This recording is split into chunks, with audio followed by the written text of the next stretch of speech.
Tell me when, James.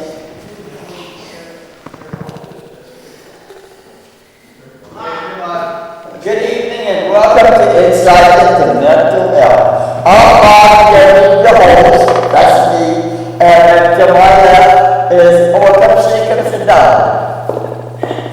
What's your last name, Sash? My last name is Ashley Champard, but my friends call me Sashi. Okay, Sashi Bush is going to be performing. You're welcome to the show. Thank you. She was, and right next to her, we have two beautiful women on tonight. There's a beautiful, lovely Nellie Harrington, and next to her is the renowned metaphysical Carl Davies. Hi, Carl. Thank you. And I think we're going to have a good show tonight. I'm excited. I feel good. Of course, like we start the show off with prayer. I would especially like to have prayer for Pete Delta. Pete Delta is a Christian brother of mine from San Juan. He's a good guy, and he's dealing with some physical problems. Pete has cancer.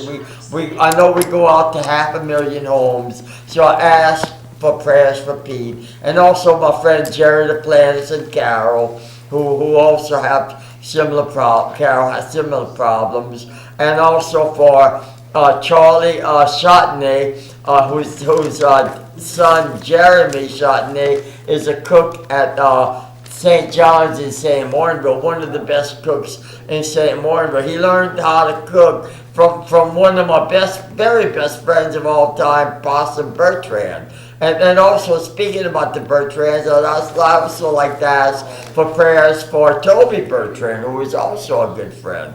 And that's the prayer, and pray for everybody in the world, Pray for the peace of Jerusalem, definitely, And that's all I have to say on that subject. And also, I would like to say hello to Jody Bienvenue and John. Hi, Jody. Panero. Hi, John. John is a guy, owner of Ann's Kitchen, and Jody works over there. She's bartender. Jody's just a beautiful, drop-dead gorgeous, beautiful, sweet girl, and she's a joy to talk to. Hi, Jody. How you doing? And I would also like to say hello to somebody that I know watches, like I was talking to Nellie, my cousin Lee Gary. Lee, do you remember when we were kids and we'd go to the pool and I taught you how to dive? I held your ankles at the small diving board to let you in, to teach you how to dive. Now Lee has a son, and his son Christian and his wife, Tarina, his wife, and Lee is my first cousin, and his mom, my mom's closest sister ever, Oline Gary, is 91. I'd like to say kudos to Oline Gary, because in my opinion, she's a woman, the person on this earth that I respect the most. Oline is a very kind, caring, compassionate, meek, wonderful women, I don't know if they make women like that anymore, but she's one of a kind, and she really graced St. Martinville. She really is a spectacular person. And of course, like when Oline goes to be with the Lord, Mother Teresa will give her a chair. And of course, no purgatory for Oline when she goes. Anyway. That's all I have to say about that. And of course, if y'all have been watching this show and y'all know about me, what I've talked about, I have written a book, and I'm going to read a little bit about the book. Tonight we're talking about PTSD, which is a major problem to a lot of people that have had trauma in their lives, especially our warriors, the vets. But let me go on with my book. This is just some excerpts from it. I'm going to be talking about my life at Christmas and my mom. Henrietta Bork Bienvenue was the absolutely most fantastic person I have ever known, and to this day is the only woman who ever truly loved me. She always made sure that we had the most modern and nicest clothes to wear, We even had 2 sets of pajamas to wear, short sleeve and short pants for the summer, and long pajamas for the winter. When company would come over, we had robes to wear when we went out of our rooms. At that time in the early 60s, there were only 5 of us children living. My brother Bert and sister Lisa had not been born yet. My sister Yvonne slept in my mother's room. I slept in the big room with my 3 brothers, David the oldest, me, then Albert, and Donald the youngest. I slept 2 to a bed with 2 double beds in the room. We slept 2 to a bed. Since we were upper middle class, we always had great toys for Christmas. I remember one Christmas when I was about 9 or 10, I got a cowboy outfit. It was a black shirt with red trim, black pants, a black cowboy hat, black boots, a 2-gun and holster set, and a red handkerchief to tie around my neck. Oh boy, was I happy that Christmas. My dad had a moving camera and took pictures of us every Christmas. I think Albert and Donald got coonskin caps and also toy guns and rifles. My brother David was the oldest and best athlete in the family, and as I remember, he got a football and other presents. He may have even gotten a new bike. I still remember to this day with sorrow how I hurt my older brother when we were in the Explorers, which was an older version of the Boy Scouts. My brother David ran for president against a boy named Bernard DeMai, and I ignorantly voted for Bernard against David. I know he was very, very hurt by my voting for Bernard, and it cost him the election. At that time, Bernard had been a leader in the altar boys and Boy Scouts, so I stupidly voted for him because of his proven leadership. I know now that David would have done just as well or even better than Bernard if he had won. I know that David has forgiven me for my stupid mistake, and it is one thing I would take back if I could. Of course, like many stories in the game called life, you can't go back. Okay, this might be interesting. Also that Christmas, we boys got a makeshift manufactured cardboard jail that we set up in our front yard. It was about 5 feet high and 7 feet long and wide, complete with a door with jail written on top of the door. The jail was complete with cardboard bars on the windows, and we would take turns locking each other up in jail. Little did we know while we were playing jail that one day 3 of us would really do time in a real jail. Who knows what life has in store for us as we go on living this adventure. I made a lot of mistakes and still make mistakes to this day, but thank God I have a friend who sticks closer than a brother to me and picks me up and dusts me off and doesn't judge me when I make a mistake and repent of it. For a person who has had very low love in his life, I know I have the love of Jesus, and I know in my heart that he's always there for me and is my rock when I had nowhere else to turn. I had many friends growing up. Okay, I'm still reading. I had many friends growing up and plenty to do growing up in St. Martinville. I remember one afternoon at home playing with my toy soldiers and Civil War soldiers. I had a slew of them. A Fort Apache with the soldiers, Indians, and cowboys, and a Civil War set with the Union and Confederate soldiers.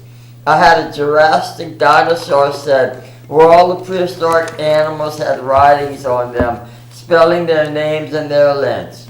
For instance, I had Tyrannosaurus Rex with 50 feet written on it, or Triceratops, which was 25 feet long, written on them.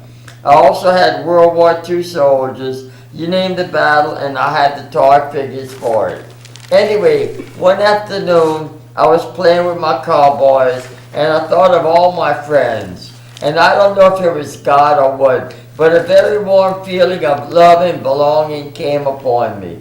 I just sat there playing with my toys and enjoyed the feelings it gave me.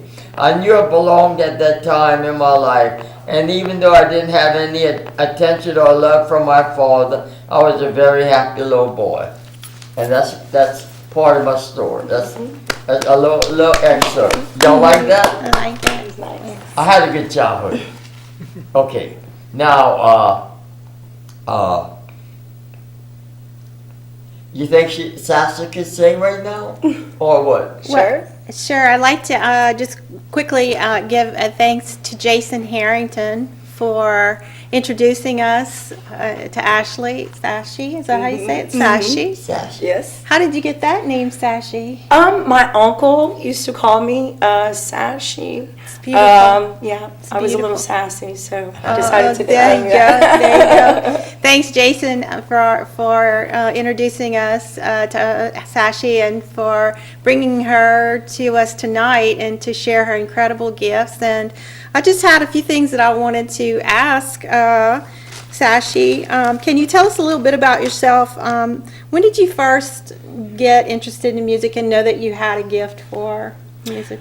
I was a lot younger too. I was the one that always entertained my family with little songs, and Oh, that's awesome. they did a lot of clapping for me. But it was 3 years ago. I happened to meet a group of people on the Saint Streets. David Brown and Fran Martin. They had a little band together, and they were having rehearsal. And I went there with a friend to take pictures of them. And I started singing, and one thing led to another, and asked me to be in the band. Well, congratulations. Yes. Thank you. That's Thank you. Great step to take. So the first song that you're going to sing for us, can you tell us a little bit? It is an original song. She shared with me that it's an original song. Can you tell us a little bit about how the song came about and the name of the song before you perform it for us? The song is called You Make Me Believe, and a good friend of mine, Twinkle, helped me write it, and it's about... Hi, Twinkle. And it's about a man who's very special to our hearts. All right, Very, okay. very... Well, we're looking forward to hearing it. We'll get you set up over here. And I would like to say, this is a mental health show to help people feel good about themselves. You have to bring it more, Nellie. Moreover, like this? Yeah, and one of the things that can soothe a person and get them to forget about this day in, day out world that we live in, which has a lot of challenges and everything, is music, and it is great for mental health. And I have a pick. and that's why we always have musicians on the show, and we're glad to have you, Sash. Well, thank you for having me. It's And- a pleasure. And we'll Would you like to sit on the sofa or would you like to sit on the I'll sit right here on this stool. Okay. where we get more comfortable? Okay, All right. ladies and gentlemen, Sashi.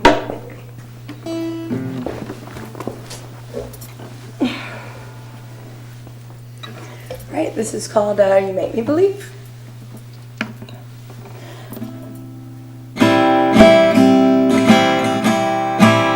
Oh, that you know, you're the butterfly in my soul.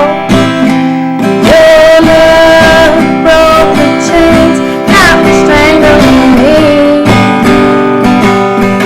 You made me see, yeah, you helped me believe.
do. Beautiful. Okay, You want to save up your guitar and come back and sit with Sure, us? sure, And, sure, yeah. that's what I'll do. Sasha's going to perform another song in a little while, so y'all make sure you stay tuned for that. That was amazing, just Yeah. beautiful. and Sassy brought a friend of hers.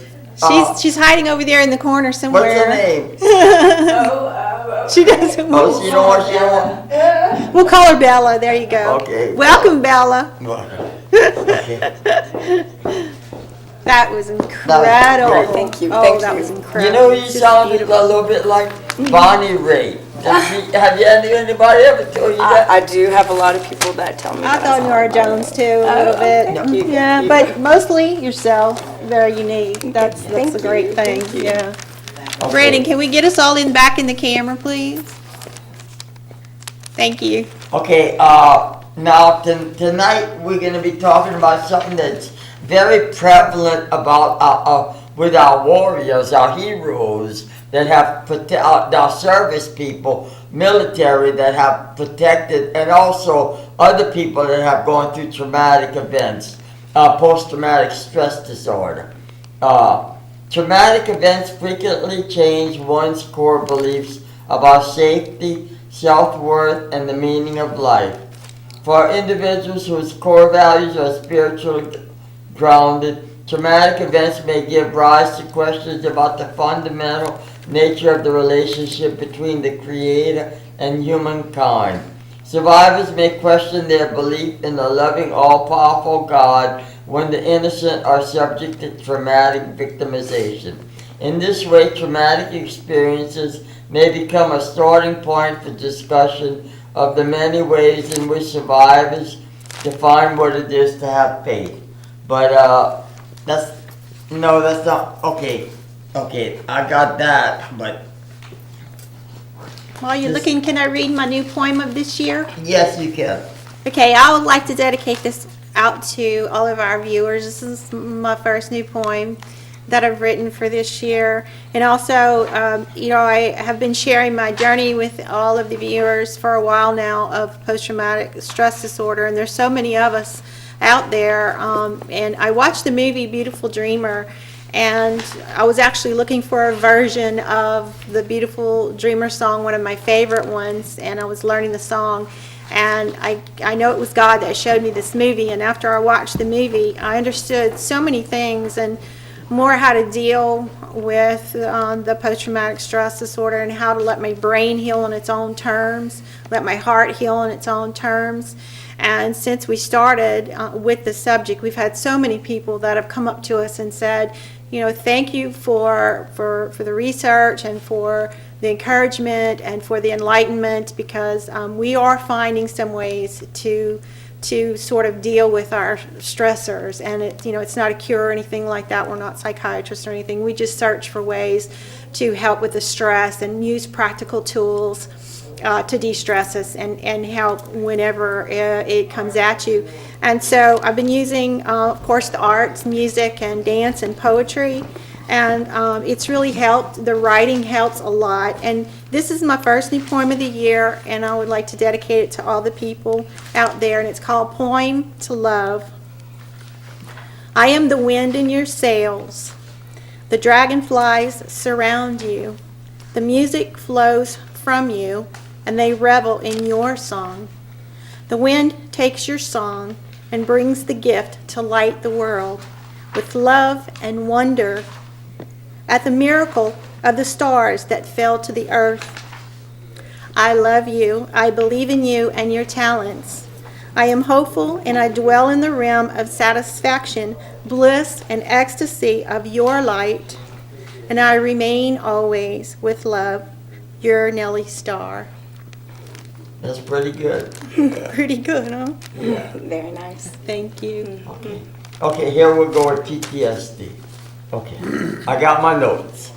This is a laid-back show, We don't try to do everything perfect. We do the best we can, because after all, we're merely human, But anyway, explanation of PTSD focuses primarily on the way that the mind is affected by traumatic experiences. Theorists speculate on facing overwhelming trauma. The mind is unable to process information and feelings in a normal way. It is as if the thoughts and feelings at the time of the traumatic event take on a life of their own, later intruding into consciousness and causing distress. Pre-traumatic psychological factors, for example, low self-esteem may make this process worse.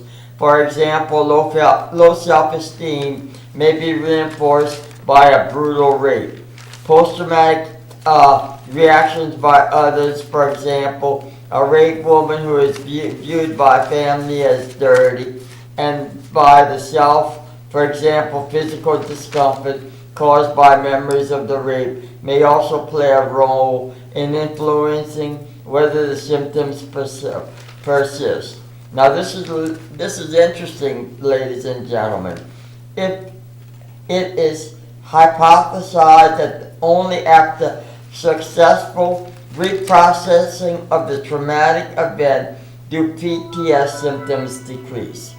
Like there's different therapy for PTSD, and I've learned through my research, like our war veterans, of course our heroes, I've talked to a lot of veterans that were in Vietnam and everything, and I call them heroes, and they all say I'm not a hero. Of course they're heroes. But anyway, they don't talk about what happened overseas in the war, but they'll talk about the other veterans. And of course, like they have support groups for veterans, and this is just the veterans. There's other people that have had trauma too, but they can talk among themselves, and they'll open up among themselves. And it seems like one of the best therapies for PTSD is to talk about it and get it out in the open. Post-traumatic stress disorder is brought on by witnessing a terrible, usually life-threatening event. Severe anxiety, flashbacks, uncontrollable thoughts and nightmares are common. Symptoms of the illness, these symptoms can worsen and last for years.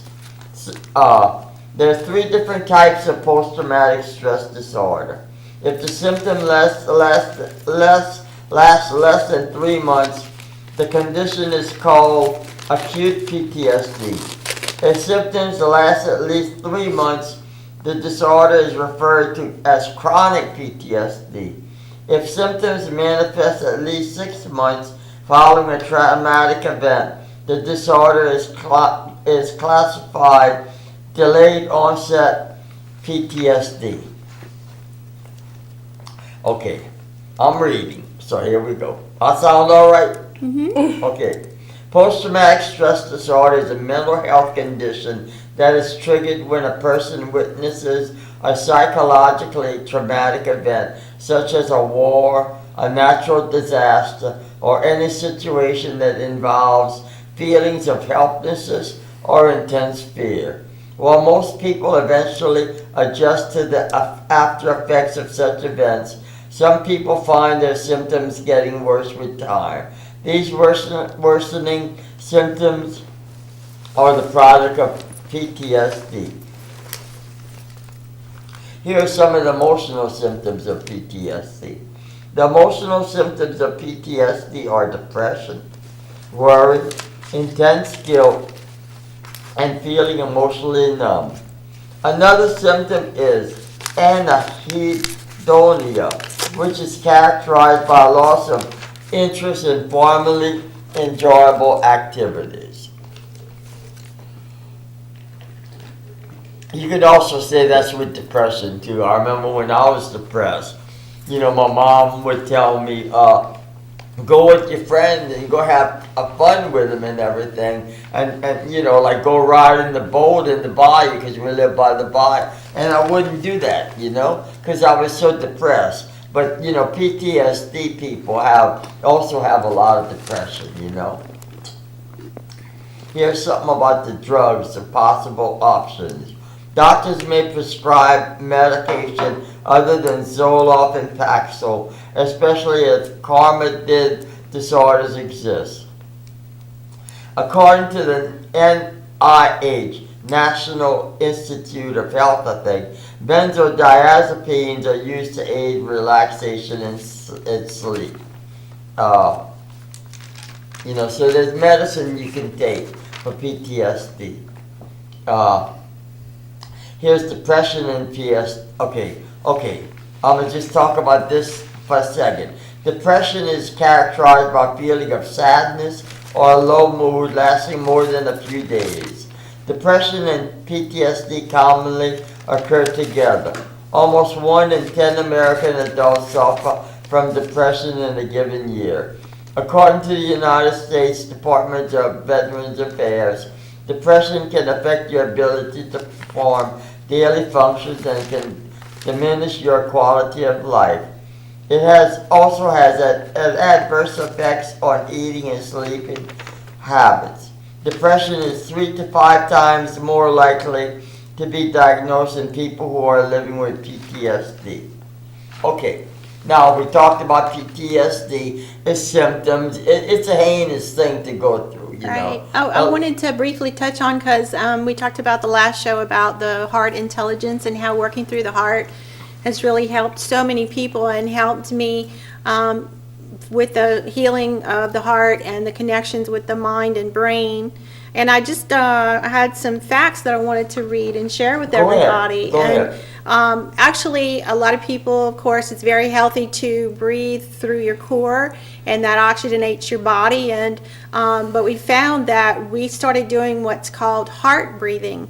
And so when you, it helps with everything. It helps. I have autism and I have a social disorder, and so I've learned to use this, and it's really helped me a lot with that. And I'm able to get out more, and I'm communicating better with people. Yeah, but I noticed that. Have you noticed? Yeah, thank you. And so I've worked really hard at that, and also with the post-traumatic stress disorder, it seems to help when it comes at you the worst, when you get the flashbacks and the triggers. Breathing, you actually think about taking a heart breath. You take the breath in through your heart. You concentrate on the heart. You concentrate on getting the heart in, the breath in through the heart chamber. And you can try it, and it's worked for everybody. It's immediately you got warm and you feel calmer and your communication gets better. And I wanted to read these facts that I found because I thought they were fascinating and some of the reasons why these heart breaths work so well. Yes, these are called Mysteries of the Heart. Research explains how the heart plays an extraordinary role in our lives far beyond what is commonly known. Your heart emits electronic fields that change according to your emotions. The human's heart magnetic field can be measured up to several feet away from the body. You can boost your immune system by deliberately conjuring positive emotions. The heart has a system of neurons that have both short and long-term memory to their signals sent to the brain and can affect our emotional experiences. Let me interject. The heart has neurons, you're saying. That's what it like says. Like the brain has neurons. System of neurons. So the heart has neurons like the brain. Exactly. And from what I've learned from talking to you, Nellie, that when signals come to the body, it first goes to the heart before it goes to the brain. Well, they've actually done these incredible studies for quite a few years now where they hooked up people to a computer and to a brainwave monitor and also to a heart monitor. And what they did was they showed the people images, very frightening images, and then they would show very calming images of flowers and children playing, or someone in a car accident. And what they found was that the brain waves were the second to react. Actually, the heart reacted first before the brain to every visual sight. But the most interesting part about that is that through the heart's intuition, every time, and they did it over and over and over again, the heart reacted in the appropriate way to what was on the screen before they showed the picture. Yes. Wow. Before the Before heart they even found even- out, before it was even got that information. And I've heard information about the heart is more powerful than any organ in the body by a factor of maybe a couple of hundred. Wow. It can generate I didn't know electromagnetic that. waves. But it far makes from the sense if body. you think about that, these facts, it says in fetal development, the heart forms and starts beating before the brain is developed.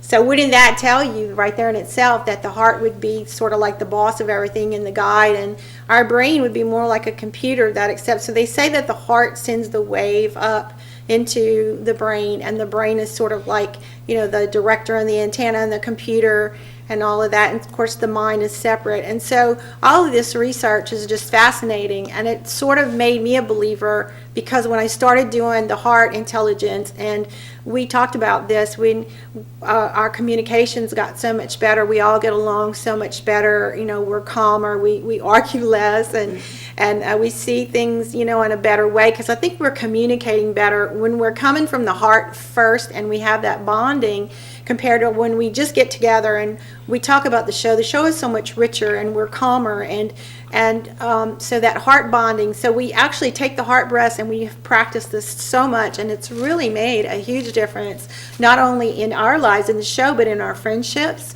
in our communications with our guests. Let me ask, yeah. do you like me? I do She like likes you, me. Bob. That's Oh, of course And I love I think you. the heart communicating with the brain is just an important factor that has to be considered with every human being.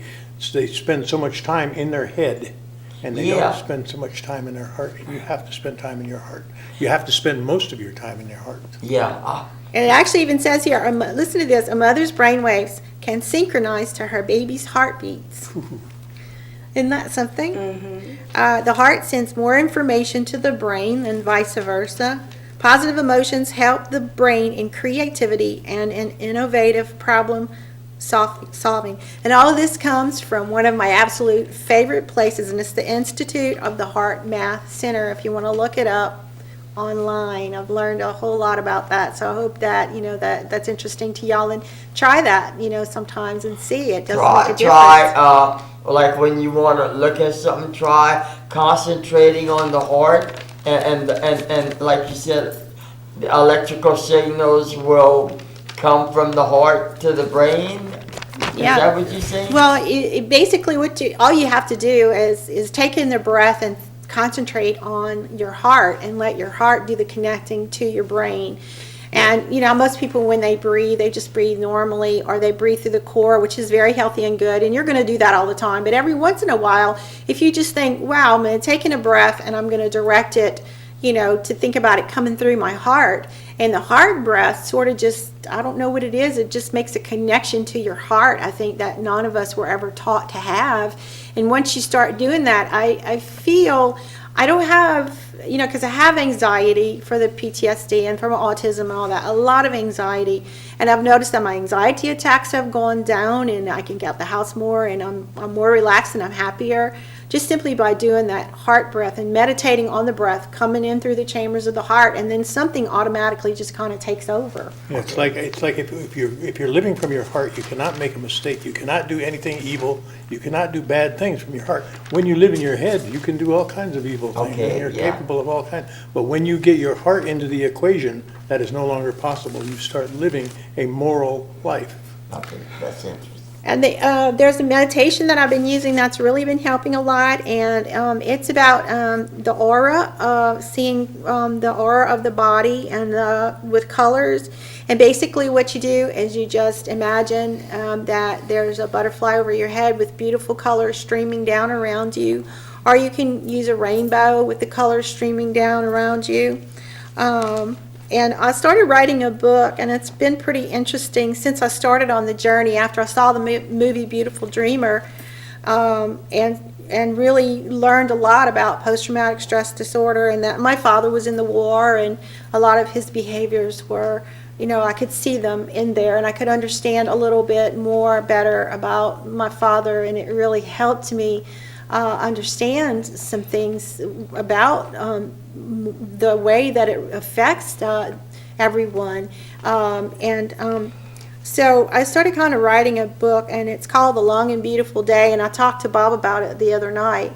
And I just wanted to show you where doing this kind of work, it's really helped break open a lot of things for me that just came automatically. And the book is The Long and Beautiful Day, and it starts off, I'm actually sitting on the ground, and there in my front of my mind, we grew up in this little small silver 10 by 50 trailer, and the trailer's kind of floating there. And because it was rocky a lot of times, because bless my father's heart, he went through that war, and there's so many of us that it's been passed down to, not just the husbands but the wives and the children. And I think that once you allow these things to help you and start healing your heart and your mind, but you gotta let it do it on its own terms.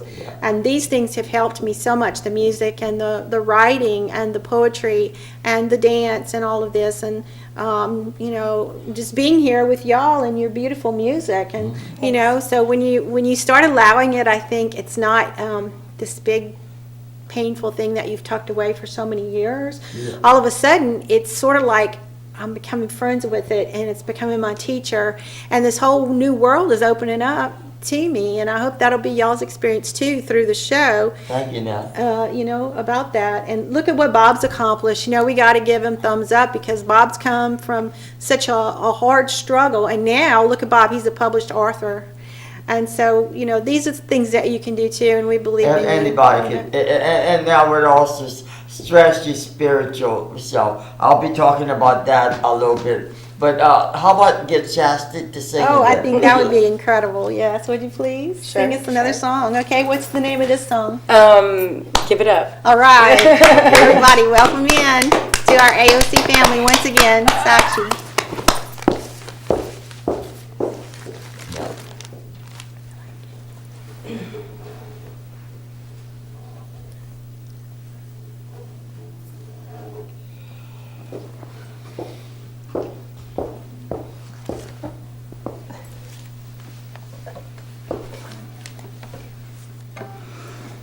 All right.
Every day, I want you lost.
to him each and every day.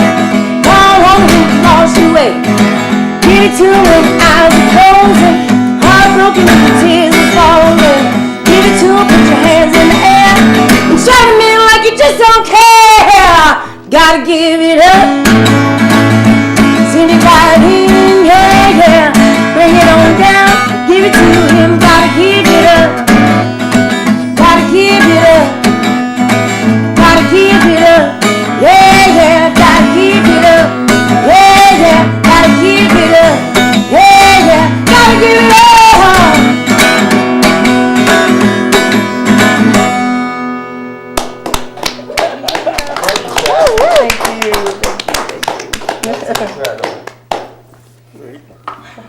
Beautiful.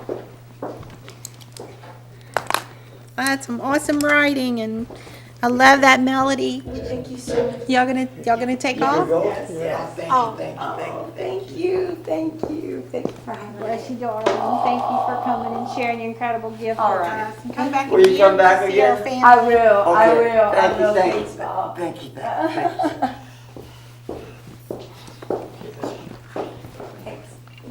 you. Y'all have a good night. Okay, thank you. Okay, Carl, next thing on our variety show, not variety, it is really we try to make it kind of interesting and informal, and Carl will be talking about mushrooms. Carl has done tremendous research on the mushroom, and there's thousands of varieties, Oh, right? yes. It's 2.5 million different Two and a varieties. half million different Yes. varieties of mushrooms that God put on this planet to aid us in our living. And Carl is going to be talking about one of the mushrooms Maitake. that will aid in health and Yes. everything. Okay, Carl. Yes, very good. The last time I was here, I talked about the shiitake mushroom. And today I will be talking about the maitake mushroom, or Grifola frondosa, which is its formal Latin name. And we will touch on some of the medicinal properties of this powerful mushroom. I would like to mention one more time that mushrooms are a lot more like people than plants, in that they breathe oxygen and give off carbon dioxide, just like living animals and people do. They also emanate from mycelium, which can cover many hundreds or even thousands of acres, all producing the same type of mushroom. As I said previously, a giant honey mushroom was discovered in Oregon, which covered over 2,200 acres as a single living organism. Grifola frondosa is the color of smoke. It arises like a phantom from humus at the base of old trees, a ghost banquet, seemingly gauze-petaled, unsubstantial as mist, actually as heavy as a pumpkin. This is by Williamson. Grifola means braided fungus. Some researchers believe that name is derived from Griffin, the mythical beast with heads and wings of an eagle, and the hind legs and tails of a lion. Frondosa is Latin, meaning covered with leaves, in reference to the fruiting body of the mushroom itself. Maitake in Japanese means dancing mushroom. During feudal times of Japan, the local lords offered maitake to the shogun, and locals were paid for the mushrooms by their weight in silver. So that was, even back then, were incredibly Why expensive. were they so precious? Because of the medicinal properties, because of what they were used to cure almost everything back then. They were given to the people for colds, for flu, and for cancers, and for many, many heavy-duty stuff. Okay. Yeah. All right. It is locally called hen of the woods. This is locally, right here, we call it hen of the woods, and is a prized edible mushroom found mainly in eastern North America. It is one of the tastiest polypores, similar to eggplant in flavor and usually found on stumps or the base of hardwood trees like oak. Now for some of the medicinal properties and benefits of the maitake mushroom. One randomized clinical control trial of 32 chronic hepatitis B patients showed 72% recovery. Wow. That's pretty incredible. Wait, by using the mushroom? By using the mushroom, they got 72% I've lost my place here.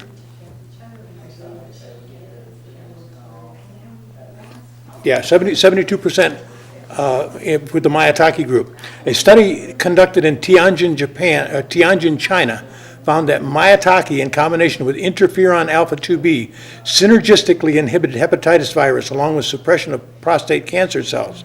It seems that maitake is capable of fighting some pretty heavy-duty diseases, such as hepatitis B, which is a chronic viral infection of the liver to which babies and small children are exceedingly susceptible to. A newly identified compound in maitake, SX fraction, has been found to lower blood pressure, cholesterol, and blood sugar levels, and is used for diabetic patients to fight insulin resistance syndrome. Insulin resistance syndrome causes your body to not respond as well as it should to the insulin that it makes. This leaves your blood sugar levels higher than they should be. As a result, your pancreas has to make more insulin to manage your blood sugar. Another benefit of using this mushroom. Research in both Japan and the United States has found maitake compares favorably with AZT for treating HIV without the side effects. This was tested with 35 HIV patients over a long period of time, with 85% reporting improvements of symptoms and secondary diseases. Wow. This tells me that maitake is effective in improving the future of AIDS patients. This is 85% people showed improvement after taking maitake. Wow. That's pretty incredible. Do they sell it in stores or? Yeah, you can buy it. You can buy it in stores. You can buy it online. Okay. You can definitely get it online. Okay. You can buy maitake powder. You can make decoctions from it. You can make tinctures from it. It's all easily done. One study by Dr. Masanori Yokota of 30 patients given 200 grams of maitake daily for 2 months lost an average of 11 to 13 pounds with no other dietary changes. That's pretty impressive. One study found that maitake reduced the rate of bladder cancer recurrence after surgery from 65% down to 33%. Other research which studied the results of many mushrooms for the prevention of bladder cancer found that maitake was the most effective at this prevention. Again, it has been found with maitake that taking vitamin C reduces the active dose necessary to kill many cancerous cells. So that's another thing that we did not know before that we know now, that vitamin C enhances the capabilities of all of these mushrooms. One study found that maitake may be of benefit in osteoporosis and osteopenia, as well as the later complications associated with diabetes. There are many more studies outlined in this marvelous manual, but this will give you a good idea of what this mushroom is capable of, and rest assured that many more topics and diseases are covered. Let me just finish up. Okay. That's all for now on the maitake mushroom. Next week we will discuss the shaga mushroom, or Inonotus obliquus, which is the species formal name and a powerful medicinal mushroom. Have a great week, and I will see you next time around. Well, thank you, Carl. That's interesting stuff, man.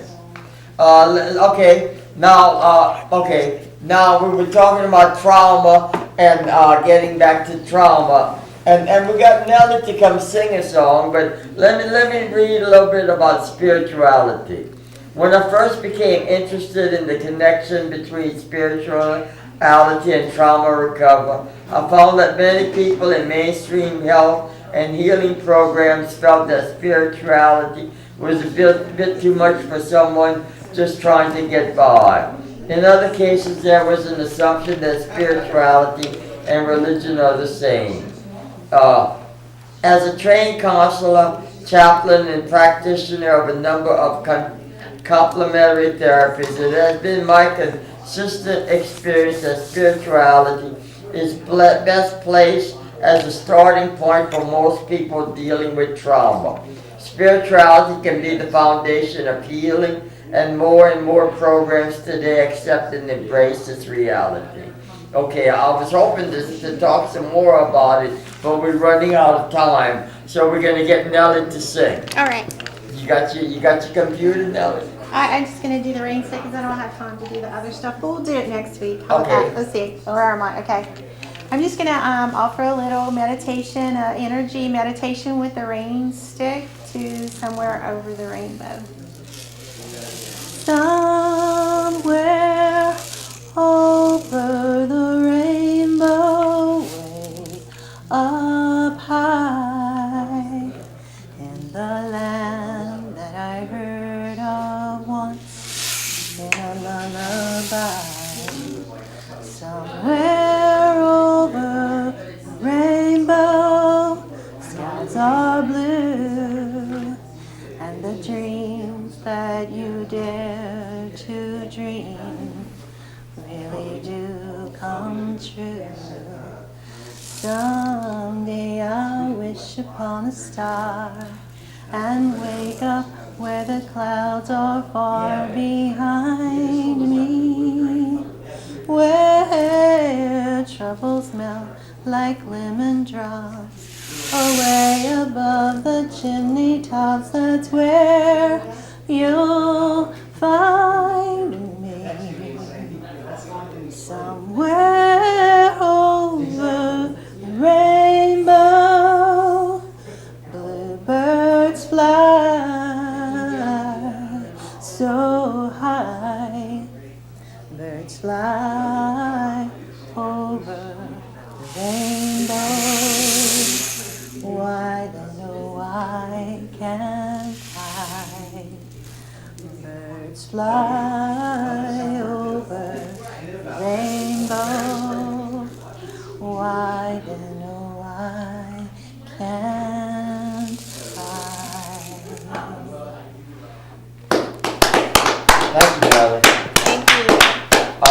Thank you. We hope y'all have enjoyed the show. We had some beautiful women, beautiful singing. And we had a lot of fun. Talking about mushrooms, talking about trauma, dealing with trauma. And I would just like to say, like Nellie was saying, how far I've come. And I would like to say the reason I have come so far is because my spiritual self, you know. And it just absolutely blows me away at times, you know. And of course, if y'all have been watching the show, y'all know I deal with schizophrenia, which is one of the worst of all the mental illnesses. And I've gone through a lot of rejection and abuse. And here I am, I'm still here. And a lot of it has been because of my relationship with Jesus Christ. So if you're out there and you're all by yourself, I can feel for you. And you know, there's a Savior, and there's that enormous, generous entity that created everything, that loves all of us. And if you just call on Him and ask Him to help you if you're in need, and we all need help, we all need prayer, you know, especially our wounded warriors, the soldiers, the military, and all of us, you know. We just ask Him to come into your life, and if you don't believe it, ask Him to prove to you that He's real, and He will, ladies and gentlemen.